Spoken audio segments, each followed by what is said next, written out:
This is Gary Attention with CNTV, and today we're in Florida. I'm introducing an author who captivates readers with novels exploring love and resilience. His books impart essential life skills and really break down barriers to knowledge. I'm joined here with the author and speaker, Robert Anderson. Thanks so much for joining us here today. Thank you for having me. It was a pleasure.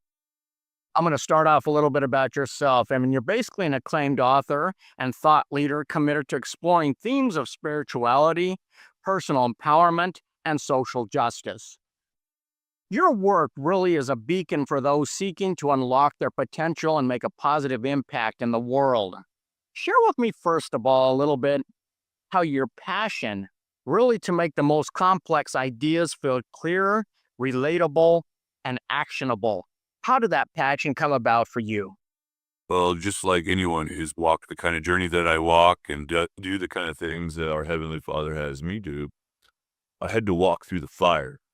You have to, if you're going to be a cycle breaker, you're going to be walking through some cycles. And, you know, uh, the tears first start to, fall down your face with sorrow and sadness on this journey. And then as you continue to develop your relationship with the truth, then you realize the truth is simple and only lies are complex. And so then you start to, develop that relationship with our Heavenly Father, and those tears of sorrow turn into tears of sorrow and gratitude. And then you find your mission. And that's what I feel blessed to do for people all over the world and in countries everywhere. And I feel so blessed that my work even translated into so many languages, because now I'm able to lead people to that passion because I've walked the journey already. And so now I've been able to take my view from my perspective now, right? And take that simplification and put it into a package with the guidance that I've been given, okay, to make it so anybody can enjoy that direct relationship and understand the truth and find their passion. Because here's the thing, we have a lot of sorrow and we have a lot of anger and we have a lot of separation. We're going to Sorrow explore that. to passion. I mean, there's definite power in been there, done that. And that's something that you now share with others. Robert, your mission is really centered on inspiring positive change, but really a series of choices. I mean, how did you first arrive at that philosophy, would you say? I was hurt by a lot of people. I was betrayed by a lot of people. And I saw people make choices that were pure evil. And I didn't allow the monsters to make me one. We're all given a choice in every situation. You got the guy over here say, hey, get them back. Take your revenge, right? And then you also have Heavenly Father saying, revenge is not yours. And here's the thing is, as we make our choice of what we focus on, that's what's going to grow and expand in our life. And as I had these horrible things happen to me, good, then I decided to focus on the good things. And I took that lead the world gave me, and I used alchemy and turned it into gold to give it back to the world. And that's what I want for everyone to be able to do. Excellent. Excellent. I mean, would you say there was almost a pivotal moment in your life that led you to believe that love wins? Absolutely. I was in a horrible marriage, one that my Heavenly Father gave me because he gave me what I asked for, and I'd asked for a very specific criteria. I was so smart. And with my 1% vision, I told him the kind of woman I wanted. And then I laughed at him and I said, good luck on giving me that. And he gave it to me. And I had found the perfect prescription for a being that didn't have empathy and didn't have forgiveness. And I hadn't even realized it. I won't even give you the name of it because the name is misused throughout our society now. So if I used it, it wouldn't even mean anything. But I found a person who was willing to talk to me in a way that made me feel sick. And then after 7 years of marriage counseling, this person asked for the last year. I said, I couldn't give you an ear eight, buddy. I can't do it. And so she said to me, she said, then I'm going to destroy your relationship with your daughter. I'm going to steal everything that you own. I'm going to make you homeless. And then you can come back and live here and never have to work a day in your life. I haven't been able to talk to my daughter. I thought she's crazy. I said, laws won't allow that, right? but they did. I had a judge in family court say word for word, I'll say it word for word, "What kind of personal possessions could a person like you have?" As he looked at me. Oh my gosh, I'm blocked by the state attorney general because he won't even stand for making a judge do the right thing. He told me this, what the state attorney general told me. He said, "Judges don't have to follow the law. They have judicial discretion," right? And they also have immunity. So anyway, I ended up writing this book, okay, to help my healing.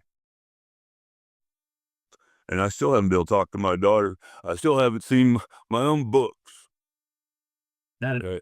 But I took that horror and I turned it into a gift for the world. And then as I did that, then my Heavenly Father showed me another horror that we need to address and another one. And so I'd research each one and I'd find solutions for the problems we face, not only in our families and in our court system and in our medical and infrastructure and in with our government system, the motivation for money has distorted what we want these systems to focus on. And so someone's got to say something about it. And so not only do I address the horrors that have happened to our inner persons by people going through this. Think about my daughter who called me the best dad and hasn't been able to even get a card from me. Yeah. It's that. It's called attachment-based parent alienation, and you can find plenty of information on it. I did write a book on it and sent it to President Trump. He now has a hard copy of that book. Okay. So we can make a change in the world, or we can just, become part of the monsters. And I'm not going to be a monster. I'm going to interesting. be a change. I mean, you have been right there with these challenges in a court of law where people are actually just talking down to you, and you now realize you're spending a message out there to help others be uplifted. Your books really combine NLP, CBT. Can you touch on these two types for our viewers, so they kind of understand what that means a little bit? A lot of people came really in touch with that with Anthony Robbins, Tony Robbins, Personal Power. I loved his book. I praise Heavenly Father for bringing him into my life. And so that's neurolinguistics programming. It's how your brain really files that information, how when you have a peak emotional experience, it will embed in your brain a little more than one that doesn't have peak emotions, just for example. And so your brain can actually remember things and react to situations based on your sensory perception without real foundation sometimes. Okay, or just because of an emotional experience overrides you in that particular situation. So NLP is that cognitive behavioral therapy is the way to reframe these things. And so when we take these two things and we put them together, we've got a beautiful soup where we can look at what we're really thinking about. We can look and analyze, do healthy introspection is our superpower, right? And as we give ourselves love, kindness, caring, value, and respect, okay, and we give it to everyone else in the situations and we introspect, then we can say, you know what? I could have been a better person. I could have been more beautiful. You know what I mean? And then we can learn from that and we can use these things, neurolinguistics programming and cognitive behavioral therapy, to go in and find those roots of those weeds and pull them out of our psyche. And we start to win as soon as we begin. Definitely familiar with NLP. I've actually walked the fire before with Tony Robbins way back in the day, but you're combining of those two together into a powerful soup, if you will. I mean, that's really a therapeutic approach that's woven into your storytelling to help readers with their personal growth. I think that's pretty amazing how you've taken both of them together. Life as a series of choices, becoming the hero of your story. I mean, that's really a key title. What does it mean to be the hero of one's own story in the context of your work? The first thing is to find out who you are because you've been gaslit mostly, but most of your life, if not all of it, about who you really are. You've been told you should be, they should be, etc. And so the first thing is to say, okay, who am I? And so I lead people into that path of what is your passion? What is the just set you on fire? You know what I mean? Because that's what you should wake up with. You shouldn't wake up with the alarm clock. The alarm clock may wake you up, but that's not what I'm talking about. You should go wake up with the gratitude of this day is another day to live my passion. And so we need to find that, and we need to nurture it, and we need to learn that the people around us, not all of them, even though they may seem like our protectors, truly are. They may undermine us and gaslight us against our own personal passions. They set doubt, fear, doubt, worry, concern, not gifts from our Heavenly Father, not gifts from people who love you. Okay? And so we can get people to start weeding their garden of the people who undermine their dreams. Then now they have a healthy garden that can bloom. How about that? I talk in parables because it makes it something you can hold on to. And you think about it every time you see a flower again, and you think about how all the other flowers are different, aren't they? And that's what makes them beautiful.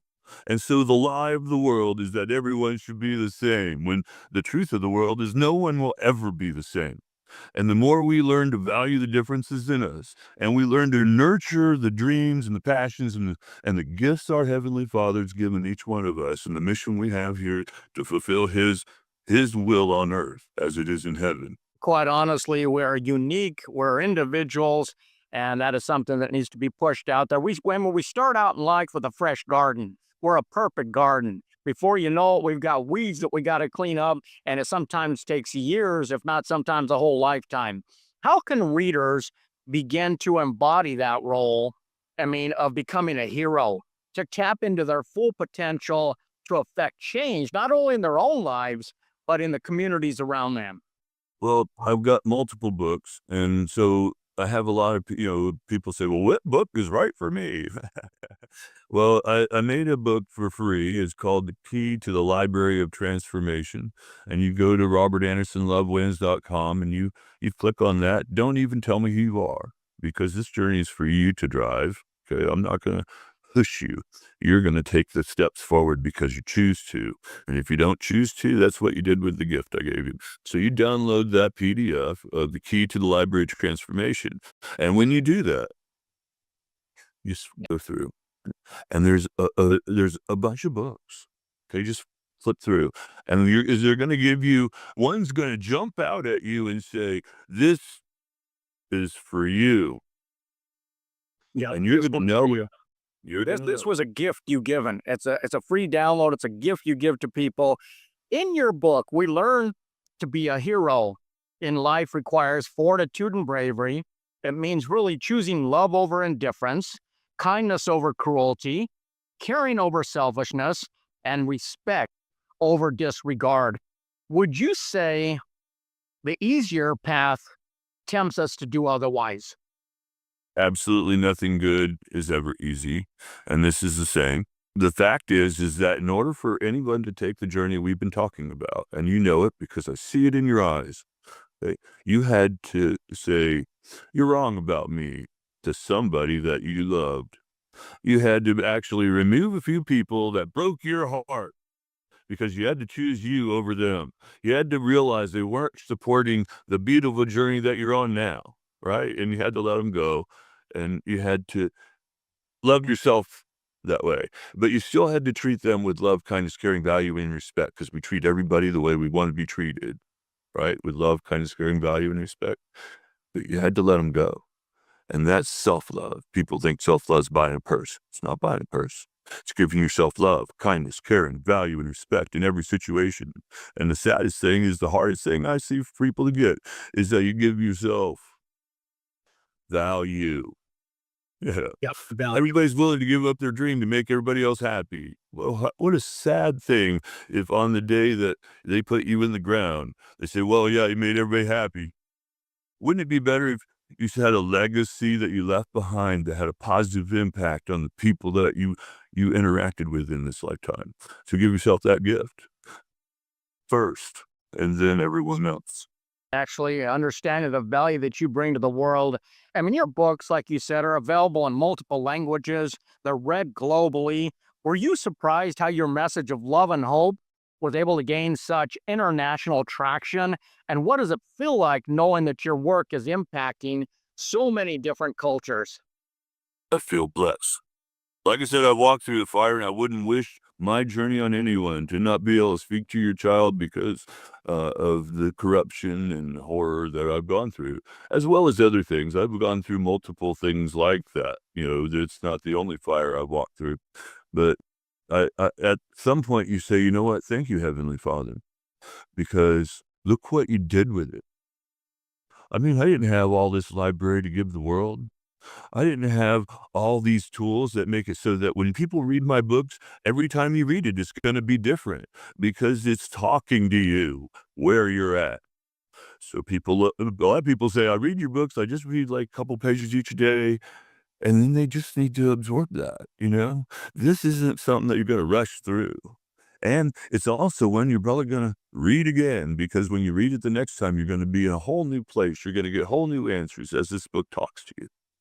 And they're all that way. And they're all providing you a pointer. And, uh, I don't believe in being a Christian. I don't believe in being a Jew. I don't believe in being a Catholic. I don't believe in being anything except for a direct relationship with our Heavenly Father. I don't believe Jesus told me to do anything but that. And so that's what I want for everyone else to have that direct relationship. Because why do you want that person or entity or statue or beads or whatever to be in between you and the direct relationship and give you, we talked about giving our self-love, kindness, caring, value, and respect. We'll give our Heavenly Father that too, and watch what he does for you. He can do anything. We hear about how if you have a mustard seed of faith, he'll move a mountain. Well, I tell you what, he'll make that mustard seed a mountain. Yep. That is true. Very true. I mean, like myself, you live in Florida. You're surrounded by nature, which fuels your creativity. You've been called the real Dr. Doolittle. How does this environment specifically contribute to your writing process and the themes that you explore, would you say? Well, Heavenly Father has brought me, this is not the only place I have a lot of animal friends. Where I lived before I did too, and Heavenly Father has this amazing thing. He brings me these beautiful wild animals, and they spend time with me. And, I've taught them actually how to interact. I have wild animals that don't like each other, that are hanging out with me, and they're learning how to give each other love, kindness, caring, value, and respect. And we video these things. They learn lessons about interactions, and all these videos have a little secret if you really start watching 'em. We didn't know what we were gonna talk about. We didn't know I didn't know, sometimes Heavenly Father says, "Okay, press record." I'm like, "Okay," and I just press it, and then he brings an animal or he tells me what to talk about. That is great. I mean, your shop tab right on your website, it's filled with dozens of reading options to choose from. You've got 80 plus book titles. I mean, it's almost overwhelming where to begin. As I looked at each one, I felt that the book Quantum Consciousness, known as the Alchemist Handbook and the Library of Transformation, that to me seems like a good place to start. Would you agree with that and telling my viewers? Well, here's the thing, that it is a really cool book, and I like it. But it depends upon what you're shooting for. Are you shooting for, am I gonna get in the right marriage right now? Then you might want the marriage book. Should I get married? But if you're working on personal transformation, then you might want to look at a book focused on that. I've got a lot of books. If you're in AI and you're trying to work with other programmers and make sure that we have integrity in our AI systems, then you're going to want to look at the book on that. You follow me? I've got books for people in government. I've got books for people that are programmers. I've got books for children. That's excellent. Read these books to your children. They're going to help the parent and the child. I've got books for teachers in classrooms. I've got books for teenagers. I've got books for you. And the thing is, it's all encompassing because all of it's important, right? I mean, that's exciting. You've got books for children. You've handed delivered books to the president. You've seen books on a Mercedes as you walk through a parking lot. Isn't that amazing? You've seen everything. You're basically touching many lives. Robert, your books captivate us from the first page. The chapters flow effortlessly into the next, creating an immersive experience really that keeps us engaged. Your style is both accessible and deeply evocative. Is writing rewarding work for you? It is, it's a legacy. because I'm so grateful for it. I didn't expect it. We don't all, you probably never expected that you'd be the CNTV guy, you know what I mean, way back when. But now you're so grateful because you're making such a difference in the world. Thank you, my friend. And so I feel the same. I feel like if I got hit by a bus today, my words will continue on to make a positive difference in lives all around the world. And we're just at the very beginning. We're just at the beginning. So imagine as all of these people raise their vibration and consciousness and start living by the rule of love, kindness, caring, value, and respect for themselves and for everyone else involved as the foundation for all of our systems. How about that? All of our systems. We're in the great shaking. It's not a time for wondering. Heavenly Father's shaking the earth, and it's time to wake up, and it's a choice. He's going to honor your choice. You can you have the choice of a beautiful relationship with him and a wonderful destiny, life, and legacy, or you can live in fear, concern, separation, judgment, right? It's really two choices. Will be love wins. What a great thing to share with folks. Viewers, let's take a look at the bottom of the screen right there. What you're going to see is his website. On the website, you're really going to see hundreds of reading products. I mean, I went through the tab there, the shopping tab. There's hundreds to choose from. You can enjoy. You can find his books directly on Amazon as well. You can even find some interactive study guides designed for group settings as well. I mean, really imagine holding the key to unlocking the wisdom, empowerment, and transformation you've been searching for.